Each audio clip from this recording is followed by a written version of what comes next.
નમસ્કાર પ્યારે દોસ્તો, ધોરણ 12 ફિઝિક્સ વિદ્યુત પ્રવાહના આગળના લેક્ચરમાં જઈએ. લાસ્ટ લેક્ચરમાં આપણે ભણ્યા હતા અવરોધોનું શ્રેણી જોડાણ. આજે એ જ ટોપિકમાં આગળ જઈએ, અવરોધોનું સમાંતર જોડાણ, પેરેલલ કોમ્બિનેશન. લાસ્ટ ટાઈમ ભણ્યા હતા સિરીઝ કોમ્બિનેશન. થોડું યાદ કરી લઈએ. શ્રેણી અવરોધમાં શું હતું? તો કે શ્રેણી અવરોધમાં એક અવરોધના અંતિમ છેડા સાથે બીજો એક અવરોધ જોડાયેલો હોય. આ અવરોધમાંથી પ્રવાહ વહ્યા પછી બીજા અવરોધમાં જતો હોય તો આવા જોડાણને આપણે શ્રેણી જોડાણ કહ્યું હતું. એનું પરિણામી સૂત્ર મળ્યું હતું R equivalent is equal to R1 plus R2. પરિણામી અવરોધનું સૂત્ર હતું આપણી જોડે R equivalent એટલે પરિણામી અવરોધ R1 plus R2. ત્રણ અવરોધ હોય તો plus R3 R4 આ રીતે આપણે કહ્યું. ત્યારબાદ એક બીજી વાતો કરી હતી કે શ્રેણી જોડાણમાં અહીંયા જેટલો આ અવરોધમાં પ્રવાહ હોય એટલો જ આમાં હોય. જ્યારે વોલ્ટેજ વહેંચાઈ જતો તો આ બધી વાતો આપણે લાસ્ટ લેક્ચરમાં કરી હતી. યાદ એટલા માટે કરાયું કે તમને ખ્યાલ આવે કે આજે આપણે કઈ રીતનું ભણવાના છે. તો જેવી વાતો આમાં થઈ હતી R equivalent તો એ રીતે સમાંતરમાં ભણીશું. R equivalent અહીંયા પ્રવાહ સમાન હતો, વોલ્ટેજ વહેંચાઈ જતો હતો. તો એવું કંઈક પ્રવાહ એવું સમાંતર જોડાણમાં શું થાય છે એની અહીંયા આજે આપણે ચર્ચા કરવા જઈ રહ્યા છીએ. તો સમાંતર જોડાણમાં આગળ જઈએ. ચાલો હવે સમાંતર જોડાણ પહેલા હું લખવાની હાલ કોઈ જરૂર નથી, થિયરી લખી દઈશ બોર્ડ પર. મિત્રો, સમાંતર જોડાણમાં પહેલા બેઝિક સમજ મેળવી લઈએ. સમાંતર જોડાણ કોને કહેવાય? સમાંતર જોડાણમાં પ્રવાહ કેવો હોય, સમાંતર જોડાણમાં વોલ્ટેજ કેવી રીતે વહેંચાય, એ બધી વાતો કરીએ. તો સમાંતર જોડાણ ધ્યાનથી સાંભળજો.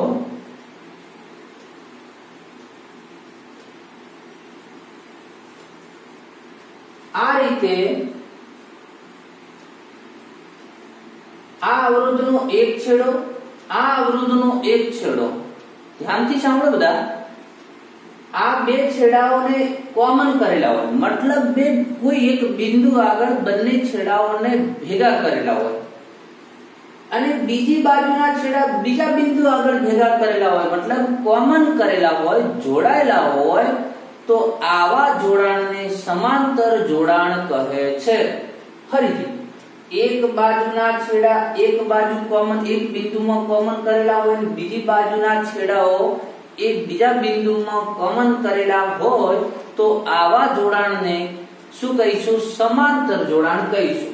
ધારો કે અહીંયા કહીએ તો A અને B, તો અહીંયા આનો એક છેડો A માં, બીજો છેડો પણ A માં, બે છેડા કોમન થઈ ગયા, બીજી બાજુના બંને છેડા B માં કોમન થઈ ગયા. આ રીતે તો આ કયું જોડાણ થઈ ગયું? સમાંતર જોડાણ.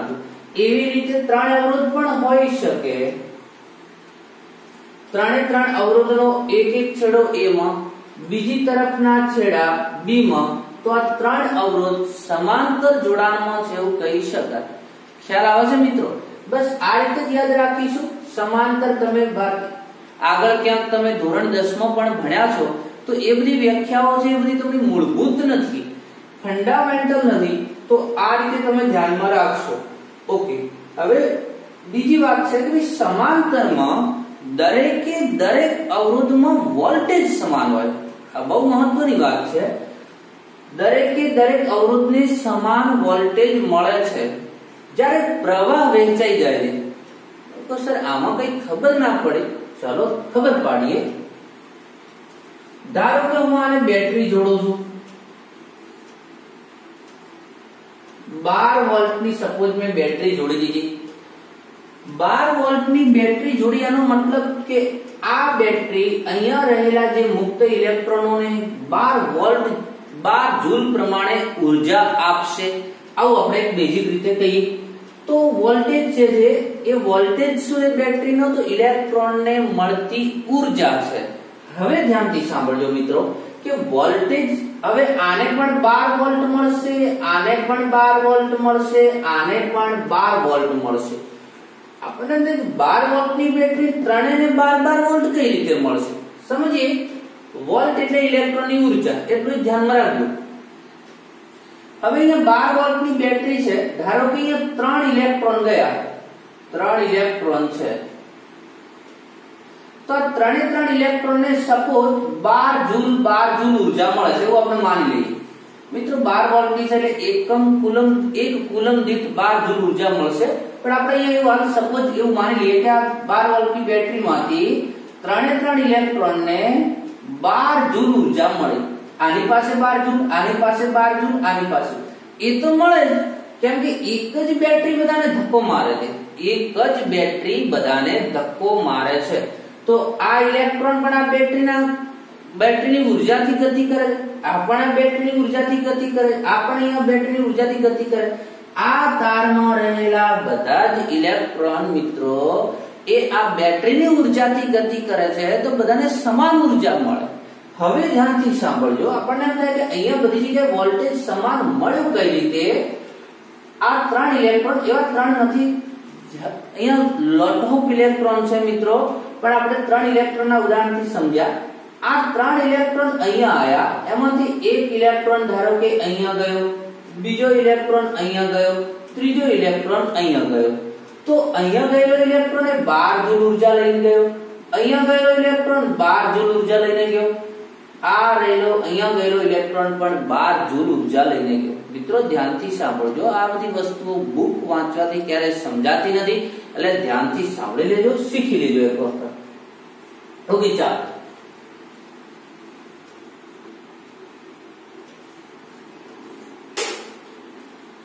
હવે તો વોલ્ટેજ વહેંચાઈ સમાન મળ્યો એ આપણને ખબર પડી. જેટલો બેટરીનો વોલ્ટેજ એટલો દરેક અવરોધનો વોલ્ટેજ. હવે શું થશે? પ્રવાહની વાત કરીએ તો 3 ઇલેક્ટ્રોનનો પ્રવાહ બનેલો હતો, પ્રવાહ વહેંચાઈ ગયો.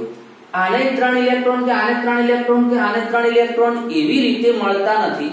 3 ઇલેક્ટ્રોનમાંથી એક ઇલેક્ટ્રોન અહીંયા ગયો, એક ઇલેક્ટ્રોન અહીંયા, એક ઇલેક્ટ્રોન અહીંયા. તો પ્રવાહનું શું થઈ ગયું? ભાગ પડી ગયા ને. પ્રવાહ એટલે એકમ આડછેદમાંથી એકમ સમયમાં પસાર થયેલો વિદ્યુતભાર. તો વિદ્યુતભારનો જથ્થો વહેંચાઈ ગયો, તો પ્રવાહ ડિવાઈડ થઈ ગયો અને વોલ્ટેજ દરેકને સમાન મળ્યો. ચલો, વાત ક્લિયર થઈ આટલી? ઓકે, ચાલો તો જઈએ મિત્રો આગળ. થિયરી હું લખી દઉં છું. તો અહીંયા આકૃતિમાં આપણને જે દર્શાવ્યું છે એ સમાંતર જોડાણ છે. પહેલી આકૃતિ છે એ નંબરની આકૃતિમાં 2 અવરોધો છે, જ્યારે બી નંબરની આકૃતિમાં n અવરોધ છે. ધ્યાનથી સાંભળજો. R1 R2 આ બેટરી સાથે જોડ્યા છે. એક બાજુનો છેડો અહીંયા કોમન કર્યો, બીજી બાજુનો છેડો અહીંયા કોમન કર્યો. ધારો કે હું નામકરણ કરી દઉં A બિંદુ અને B બિંદુ. અહીંયા એ રીતે A બિંદુ અને B બિંદુ. તો બંને અવરોધો સમાંતરમાં સમજાઈ ગયું છે. અહીંયા મેં n અવરોધ લીધા છે, R1 R2 R3 Rn સુધી, ડોટ ડોટ ડોટ Rn સુધી, R4 R5 R6 એમ n સુધીના અવરોધો છે. હવે મિત્રો આ બધા જ અવરોધોનો એક છેડો ક્યાં છે? A આગળ. આ બધા જ અવરોધોનો બીજો છેડો ક્યાં છે? B આગળ. ભેગા થાય છે, મતલબ શું થઈ ગયું? સમાંતર જોડાણ થઈ ગયું. હવે સમાંતર જોડાણમાં પરિણામી અવરોધ થાય કેટલો? R1 અને R2 બે અવરોધોને જોડ્યા તો એનો પરિણામી અવરોધ કેટલો થાય એની આપણે ચર્ચા કરવી છે. ઓકે, તો કે આકૃતિમાં દર્શાવ્યા પ્રમાણે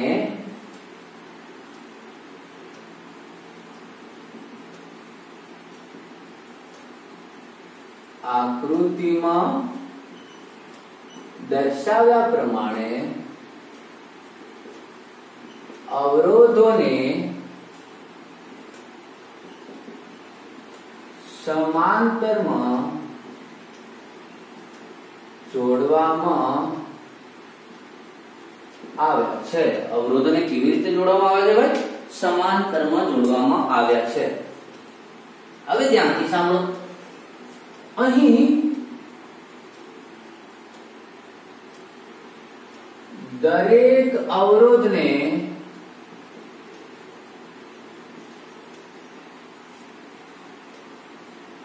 સમાન વોલ્ટેજ મળે છે. દરેક અવરોધને વોલ્ટેજ કેવો મળે છે મિત્રો? સમાન મળે છે. પણ પ્રવાહ વહેંચાઈ જાય છે. જે બેટરીમાંથી પ્રવાહ નીકળ્યો એ પ્રવાહ વહેંચાઈ જાય છે. શ્રેણીમાં શું થતું હતું? વોલ્ટેજ વેચાઈ જતો હતો. બેટરીમાંથી મળેલો વોલ્ટેજ વેચાઈ જતો હતો અને પ્રવાહ દરેકમાં સમાન હતો. શેમાં? શ્રેણીમાં. જ્યારે સમાંતરમાં શું થયું? પ્રવાહ વેચાઈ જાય અને વોલ્ટેજ સમાન હોય. કઈ રીતે હોય? ડીપમાં મેં વાત સમજાવી દીધી. શ્રેણી માટે સમજાવી દીધું, સમાંતર માટે પણ મેં સમજાવી દીધું. ઓકે, ચાલો હવે હા, આ જે શબ્દ લખ્યું છે એને આપણે અહીંયા લખી દઈએ. જો અહીં V વોલ્ટની બેટરી છે. ધારો કે આ બેટરી કેટલા વોલ્ટની છે ભાઈ? V વોલ્ટની. અને V વોલ્ટની બેટરી છે, એમાંથી કેટલો પ્રવાહ નીકળ્યો? ધારો કે કુલ I જેટલો પ્રવાહ નીકળ્યો હતો. એમાંથી ધારો કે I1 જેટલો પ્રવાહ અહીંયા ગયો અને I2 જેટલો પ્રવાહ અહીંયા ગયો. તો કે પ્રવાહ વહેંચાઈ જાય છે. તેથી શું? તેથી I is equal to I1 plus I2. I is equal to I1 plus I2. આનો પ્રવાહ ભાઈ I માંથી ભાગ પડ્યા છે તો આ બધા પ્રવાહોનો સરવાળો કેટલો થવાનો? I જેટલો તો થવાનો. તો I is equal to I1 plus I2. Okay, હવે ઓહમના નિયમ મુજબ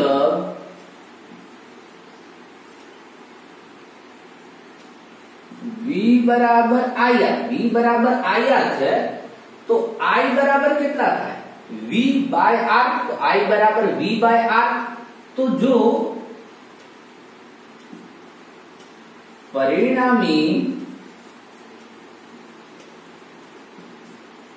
અવરોધ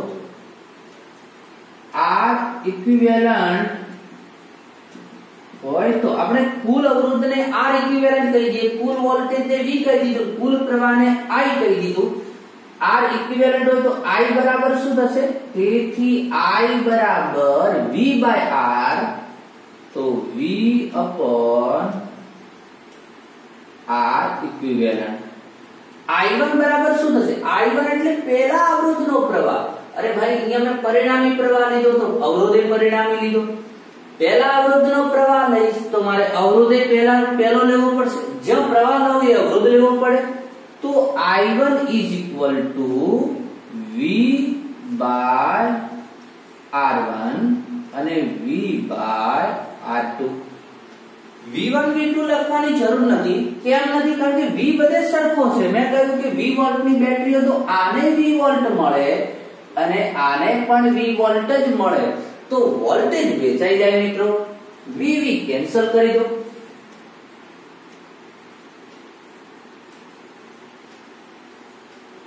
R equivalent is equal to 1 upon R1 plus 1 upon R2. તો આ રીતે સરળતાથી આપણને સૂત્ર મળી ગયું કે સમાંતર અવરોધમાં પરિણામી અવરોધનું સૂત્ર 1 upon R equivalent એટલે કે પરિણામી અવરોધ 1 upon R. તમે R કહો તો ચાલશે. 1 upon R1 plus 1 upon R2. જો મિત્રો ત્રણ અવરોધ હતા તો અહીંયા હજુ ત્રીજું પદ આવવાનું હતું V by R3. તો અહીંયા શું થઈ જશે? 1 upon R3 આવશે. ઓકે, આગળ જઈએ તો સમજો n અવરોધ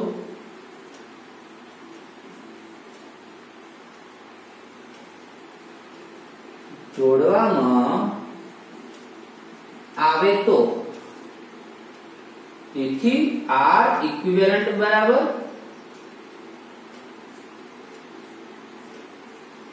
1 upon R1 plus 1 upon R2 1 upon R3 એ રીતે up to 1 upon R. તો આ થયું આપણું સમાંતર જોડાણનું સૂત્ર.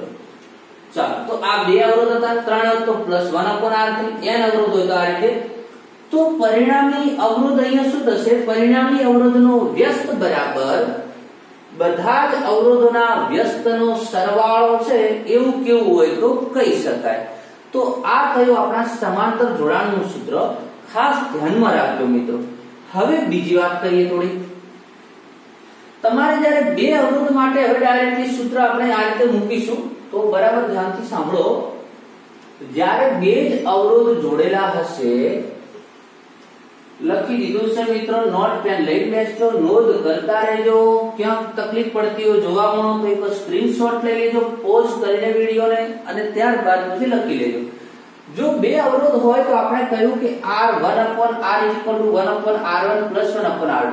હવે એક્ઝામ્પલ માટે R ઇક્વિવેલન્ટ નહીં કહીએ R કહી દઈશું તો એ ચાલશે. એક્ઝામ્પલ સોલ્વ કરતા હોઈએ ત્યારે 1/R1 + 1/R2. હવે હું જે સમજાવું છું કોઈ થિયરી નથી. હવે હું ખાલી તમને સમજાવું છું. એક્ઝામ્પલ માટે વાત કરીએ તો લખશો નહીં તો ચાલશે. ખાલી નોંધ કરી રાખજો કે હાંસિયામાં બીજે નોંધ કરી દેજો, થિયરીનો ભાગ નથી. હવે આને હું આ રીતે લખી શકું. આ અહીંયા ગુણાશે, અહીંયા ગુણાશે. તમારી ભાષામાં કહીએ તો મેં લસા લઈ લીધો ભાઈ. R1 * R2. તો R બરાબર શું થશે? ઉલટાવી દો. R = R1 R2 R1 + R2. તો પરિણામી અવરોધ બરાબર R1 R2/R1 + R2. તો એક્ઝામ્પલમાં જ્યારે આપણે સોલ્વ કરીશું, બે અવરોધોને સમાંતરમાં જોડેલા હોય તો એ બે અવરોધને આપણે આ રીતે ડાયરેક્ટ ઉપર ગુણાકાર નીચે સરવાળો કરી દઈશું. શું કરીશું મિત્રો? ઉપર ગુણાકાર નીચે સરવાળો. તો આવી રીતે આપણે ટર્મ્સ મૂકીશું. ત્રણ અવરોધ હશે તો R1 R2 R3/R1 + R2 + R3. ના, એવું નહીં થાય. બરાબર ધ્યાનથી સાંભળજો. બે અવરોધ હોય તો જ આપણે ઉપર ગુણાકાર નીચે સરવાળો કરીશું, કારણ કે એનું સાદુરૂપ છે. ત્રણ અવરોધ માટે સેટ નથી થતું. તમે એ રીતે લસા લેશો તો તમને ખ્યાલ આવશે કે એ તો ઉપર R1 R2 R3 તો થાય છે, પણ નીચે એ રીતે R1 + R2 + R3 નહીં થાય. તો આ રીતે ડાયરેક્ટ પદ મૂકવામાં આપણે બે અવરોધોમાં મૂકીશું, બીજામાં નહીં મૂકીએ. તો આ વાત છે મિત્રો સમાંતર જોડાણની. તો સમાંતર જોડાણમાં શું આજે શીખ્યા? સમાંતર જોડાણમાં પરિણામી અવરોધનું સૂત્ર. ત્યારબાદ બીજી એક વાત કરીએ કે સમાંતરમાં વોલ્ટેજ દરેકમાં સમાન હોય, પ્રવાહ વહેંચાઈ જાય, આ એક વાત કરી. બીજું એનું જે સૂત્ર છે તે ખાસ. અને એક બે અવરોધો માટે આ રીતે ડાયરેક્ટલી ઉપર ગુણાકાર નીચે સરવાળો મૂકી દઈશું, ત્રણ માટે નહીં મૂકીએ. તો સમાંતર માટે સૂત્રો બરાબર માઇન્ડમાં ફિટ કરી લેજો. ઉપર ગુણાકાર નીચે સરવાળો R1 R2/R1 + R2. તો આજે ભણ્યા મિત્રો સમાંતર જોડાણ. તો નેક્સ્ટ લેક્ચરમાં હવે આપણે એક્ઝામ્પલ સોલ્વ કરવાના છે. શ્રેણી જોડાણ ભણ્યા, સમાંતર જોડાણ ભણ્યા, બેટરી આખી આપણે ભણી લીધા. બે લેક્ચરમાં બેટરી મેં ડીપમાં સમજાવી. તો નેક્સ્ટ લેક્ચરમાં આપણે એક્ઝામ્પલ સોલ્વ કરીશું મિત્રો. તો મળીએ નેક્સ્ટ લેક્ચરમાં.